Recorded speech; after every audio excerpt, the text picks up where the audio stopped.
Assalamualaikum warahmatullahi wabarakatuh. Sahabat Nusantara di mana saja teman-teman berada. Saya menyapa secara khusus teman-teman P-Network di Indonesia, dari Sabang sampai Merauke, dari Rote sampai Talaut. Teman-teman, hari ini sangat spesial tentunya karena saya bersama dengan seorang pioners yang ada di Kementerian Dalam Negeri. Jadi kita saat ini belusukan P-Network masuk di Kemendagri, begitu ya. Siapa yang ada di samping saya begitu? Kita akan mendengar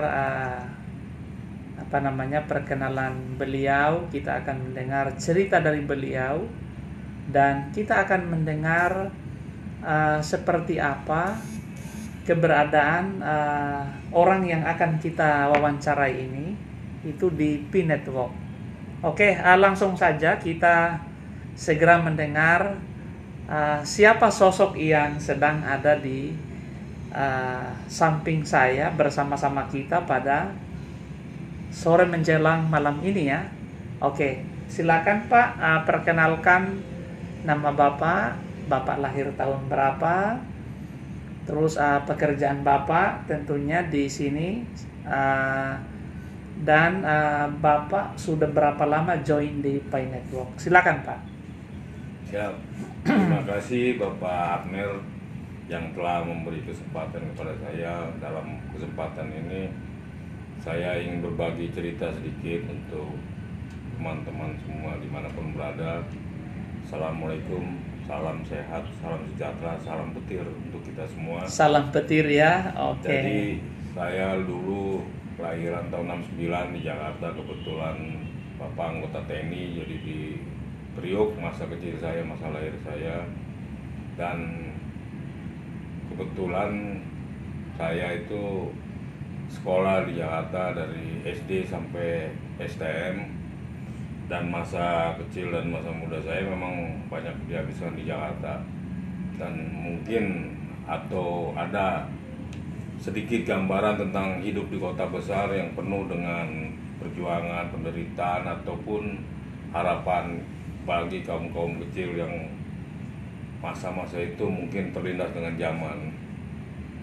Dan kebetulan saya bertemu Pak Abner di sini. Saya di kantor Kemendagri. Saya berkantor sejak 2014 akhir, dan ketemu Pak Abner itu awal-awal 2021 ya Pak. Benar sekali. Jadi kenapa saya tertarik dengan P-Network atau P-Coin ini? Karena menurut saya waktu masa-masa saya hidup di Jakarta ataupun apa, saya sering mendengar orang ikut bursa saham atau ikut pergerakan main di saham, yang saya tidak mengerti dengan ruang gerak ataupun perkembangan saham itu sendiri.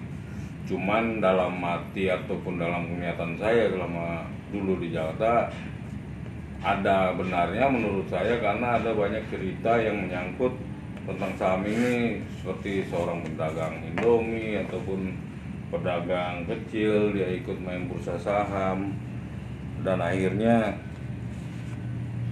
ada kebetulan mungkin saat itu sahamnya tinggi, dia bisa menjual, dan akhirnya kehidupan ekonominya lebih bagus dan lebih sejahtera. Dan dalam hal ini, waktu Bapak Abner atau rekan saya di kantor memberi informasi tentang P ini, mungkin saya belum begitu banyak paham dan tidak tahu. Tapi menurut saya saat itu, inilah zaman teknologi, zaman dimana kalau kita tidak ikut arus teknologi, kita akan ketinggalan atau akan terlindas oleh zaman. Maka pada saat itu ya saya pun belajar dengan Pak Abner, karena dia pun selalu membimbing saya dan selalu memberi ilmu-ilmu pengetahuan tentang Bitcoin ini atau tentang Islam kripto, masa-masa kini dan masa akan datang. Jadi saat itu saya berpikir saya tidak merasa dirugikan, maksudnya tidak mengeluarkan uang, hanya modal HP ataupun istilahnya kita mendownload aplikasi. Karena saya lihat zaman ini memang mau tidak mau kita harus mengikuti teknologi gitu, kata Pak Abner juga. Karena saya lihat banyak tukang Gojek atau orang tua itu walaupun matanya minus atau plus, dia harus mengikuti teknologi, membuat aplikasi, memiliki handphone untuk mencari duit agar kehidupannya lebih baik dan sejahtera. Jadi teman-teman dimanapun berada, inilah saatnya kita ikut ambil bagian dalam sejarah kehidupan manusia. Mungkin ini jalan Tuhan yang diberi melalui Pak Abner untuk kesejahteraan kita semua. Jadi jangan ragu-ragu ataupun jangan berpikiran yang tidak mungkin atau mustahil, karena segala sesuatunya di dunia ini tidak ada yang tidak mungkin, gitu ya Pak.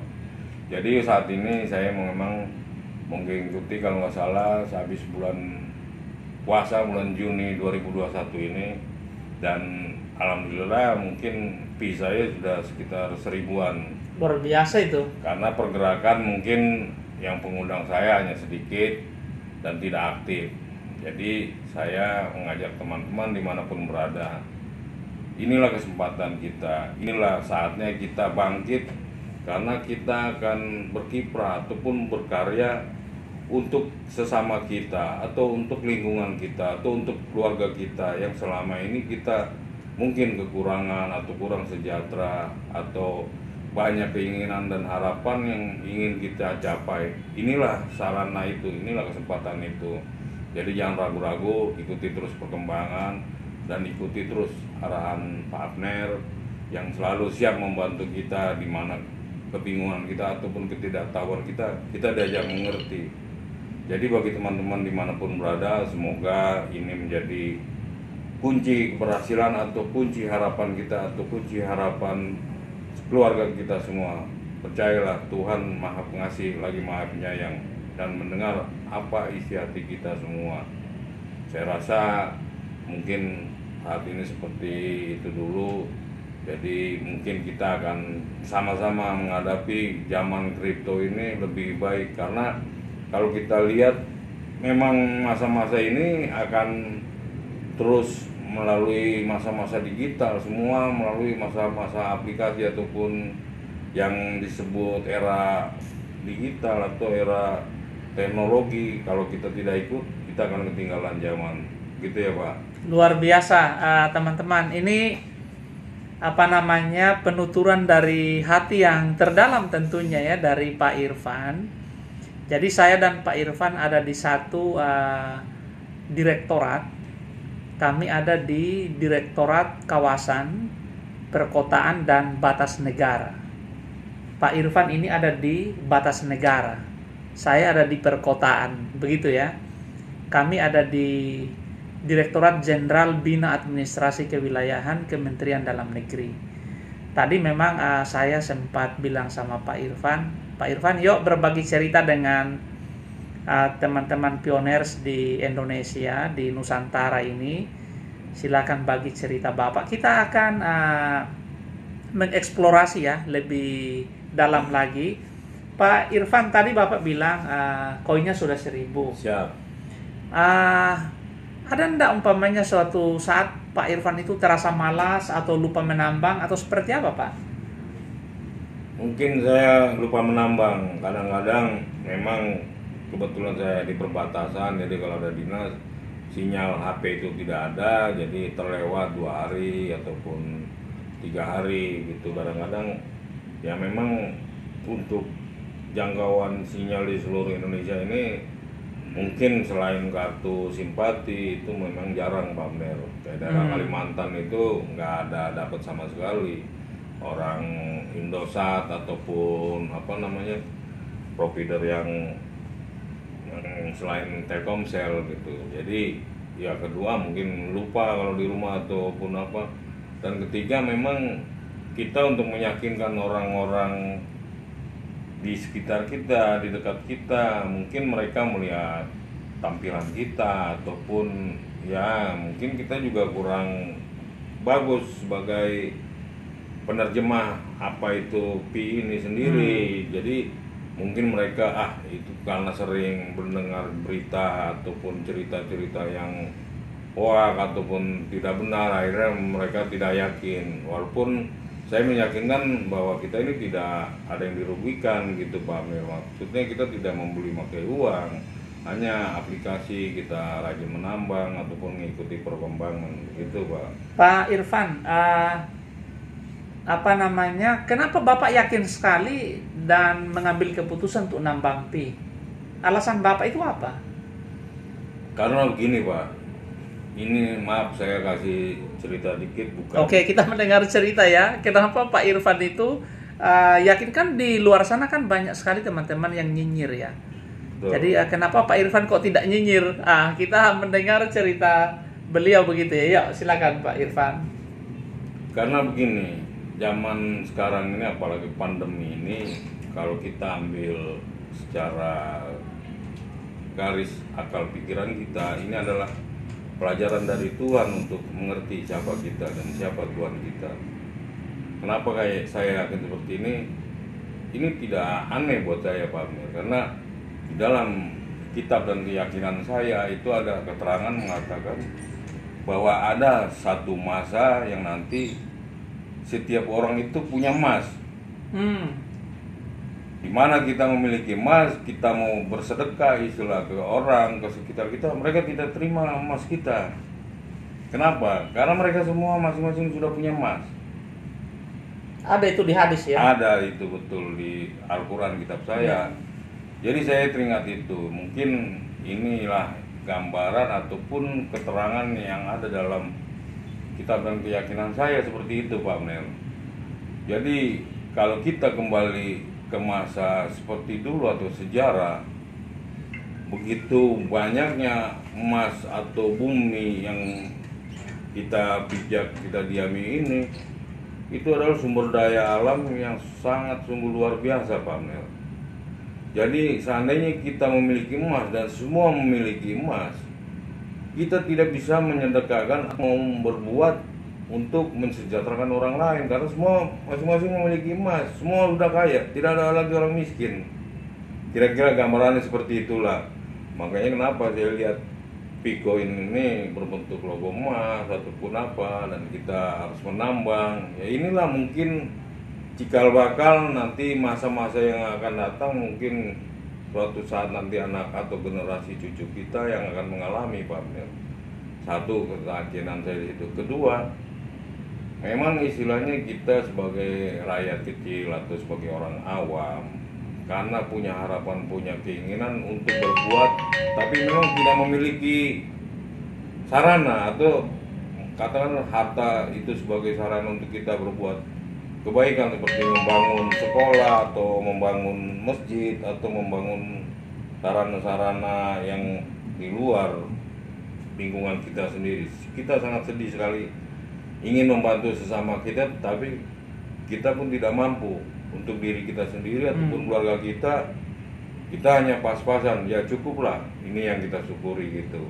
Mudah-mudahan kita semua diberi badan sehat, istilah rezeki yang bagus, dan kita yakin bahwa Tuhan itu maha tahu dan maha mendengar apa yang dirasakan setiap umatnya. Saya rasa begitu Pak Amir. Oke, ini menarik ya. Jadi Pak Irfan memaknai bahwa Pi Network ini betul-betul emas ya, yang akan menjadi harta kita, harta di setiap keluarga tentunya. Begitu Pak ya. Betul, Pak Irfan, ini kan Bapak tahu persis bahwa kehadiran Pi Network ini banyak juga ditentang orang. betul. Ada yang bilang hoax begitu ya. Betul. Apa pandangan Bapak terhadap kondisi ini seperti itu?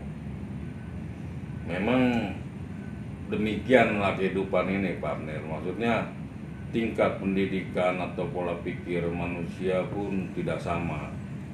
Begitu juga di keluarga kita, pola pikir kita walaupun dia sarjana atau walaupun dia tidak sekolah, itu lalu bertentangan Pak Amir, tidak sama sesuai pemikiran kita. Kalau ada yang berkata istilah nyinyir ataupun apa, biarkan, itulah hati mereka. Atau itulah apa istilahnya pola pikir mereka gitu. Sedangkan kita kalau berpikir dulu, ibarat kembali ke zaman dulu, bagaimana orang bisa sampai ke bulan, itu pasti berhayal dulu untuk terbang atau sampai ke bulan, tapi berpuluh-puluh tahun kemudian itu akan terbang. Apa yang di luar masa kita atau di luar tahun-tahun yang mendatang itu kita tidak bisa prediksi, Pak Abner. Maksudnya biarkan mereka dengan pola pikir mereka, biarkan kita terus berusaha untuk ibaratnya berpengharapan dengan keyakinan kita masing-masing, seperti itu, Pak. Oke, Pak Irfan, sekarang ini lagi persiapan KYC, bahkan sudah ada piloting ya, begitu ya. Pak Irfan sempat masuk di piloting itu atau harus menunggu KYC masal? Menunggu, Pak, menunggu KYC masal, karena dari slot yang ada 100 per negara itu sudah penuh. Jadi kita memang tidak masuk dari yang 100 itu, mungkin nanti menunggu KYC masal yang ada di bulan ini, Pak. Kalau kondisi akun Pak Irfan bagaimana sekarang? Apakah siap? Ada kendala enggak? Saya rasa siap, Pak. Siap ya? Siap. Ini kan banyak teman-teman di Indonesia, teman-teman kita di seluruh Nusantara ini kan banyak yang bermasalah dengan akunnya ya. Betul. Ada kesalahan penginputan nama, kadang sudah benar, begitu masuk di Facebook berubah namanya. Betul. Bahkan ada kesalahan penginputan nomor telepon, nomor HP. Apa yang Bapak ingin komentari dari kondisi ini? Begitu. Inilah pelajaran yang terbaik untuk kita sendiri dan untuk masa depan keluarga kita sebetulnya. Karena memang banyak orang untuk menganggap remeh atau menyepelekan data-data pribadi kita sendiri, Pak Mer. Itu terbukti dari keadaan lingkungan kita, saudara ataupun tetangga kita, seperti kartu keluarga ataupun KTP yang tidak terlalu mereka urus, pindah dari suatu tempat ke lokasi baru, tapi KTP ataupun kartu keluarganya masih tempat yang lama. Jadi dirugikan ya, seperti kalau ada BLT atau ada pilkada entah segala macam, dia tidak bisa ikut di lokasi tempat dia tinggal. Dan P ini mengajarkan kita untuk tertib untuk menyambut era digital baru. Inilah yang dibilang masa-masa kata Pak Jokowi ini apa istilahnya dunia baru. Orang kemana-mana sekarang pakai masker. Kalau kita tidak pakai masker, ketinggalan dengan dunia ini gitu loh, Pak. Dan begitu pun biodata dan ibaratnya identitas kita, segala sesuatunya nanti akan pakai nomor. Kita pakai KTP, kita akan terlihat utang atau kredit kita atau tidak di ACC Bank. Dan ini adalah sebetulnya warisan untuk keluarga kita. Seandainya kita tidak ada atau dipanggil Tuhan, anak kita atau keluarga kita itu sudah memiliki identitas yang baru, tidak kebingungan atau tidak mencari-cari lagi begitu, Pak. Jadi mulai sekarang kita memang harus tertib diri, istilahnya tertib administrasi, untuk lebih menyambut atau menyongsong masa depan ini dengan siap. Jadi tidak ada pas waktunya tiba kita masih sibuk mencari kartu keluarga atau kita sibuk mencocokkan nama. Jadi kejarlah mulai sekarang, inilah kesempatan, kita perbaiki diri, masih ada kesempatan, jangan tunda-tunda lagi. Istilah memang ini jalan yang kita harap ataupun ini adalah doa kita semua untuk memberi kesejahteraan untuk teman-teman atau rekan-rekan dimanapun berada di Nusantara yang kita cintai ini. Wah, ini wejangan ya dari Pak Irfan, sahabat sekalian, bahwa memang Pi memberikan pelajaran penting bagi kita untuk tertib administrasi, begitu ya. Itu selain tentunya melakukan validasi data dengan sangat rapi, melakukan sertifikasi account, ternyata ada satu statement yang sangat luar biasa menurut saya, bahwa Pi ini mengajar kita untuk tertib administrasi. Pak Irfan, Bapak melihat pergerakan Pi Network yang sangat luar biasa ini. Kira-kira Pak Irfan memprediksi harga Pi Network itu berapa, Pak? Menurut prediksi dan ya kalau mau bilang feeling atau apalah silakan kan begitu ya. Jadi kalau pergerakan PI ini mungkin saya masih awam untuk membaca ataupun menilai dalam satu ketetapan angka gitu Pak Amir. Cuman saya melihat prediksinya ya satu PI ini ya sekitaran mungkin $350 atau 500 lah begitu Pak. Wih, luar biasa ya teman-teman. Ini Pak Irfan melakukan prediksi satu PI itu $350 atau bahkan $500. Ini harus kita doakan bersama begitu. Tadi mungkin teman-teman bisa cek juga di Twitter kita. Ada sahabat pioneers kita dari Filipina itu memberikan statement yang sangat bagus bahwa dibilang PI ini merupakan harta yang turun dari sorga. Begitu kira-kira. Kalau saya baca tweet ada di di Twitter yang merespon Twitter yang saya kirim itu. Pak Irfan, apalagi yang Bapak ingin sampaikan kepada tukang nyinyir kan itu tadi harapan kepada yang nyinyir. Sekarang apa yang akan Bapak sampaikan kepada tukang nyinyir begitu ya? Siap. Sebetulnya ya kalau kita melihat orang-orang seperti itu di sekitar kita ya memang kita tidak bisa memerangi karena memang dilihat atau di depan mata mereka belum terbukti. Tapi nanti saat itu sudah booming atau saat itu sudah menjadi real kenyataan, mereka akan terkejut dan akan menunduk dan merasa dirugikan ataupun merasa bersalah melihat kita semua seperti itu.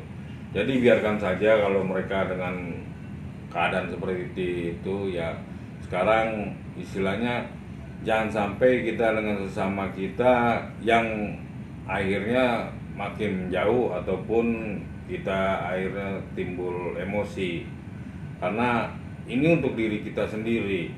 Kalau kita sudah bisa untuk berkarya untuk diri kita sendiri, kita kan akan bisa berkarya untuk sesama kita dan lingkungan kita, begitu Pak Amir.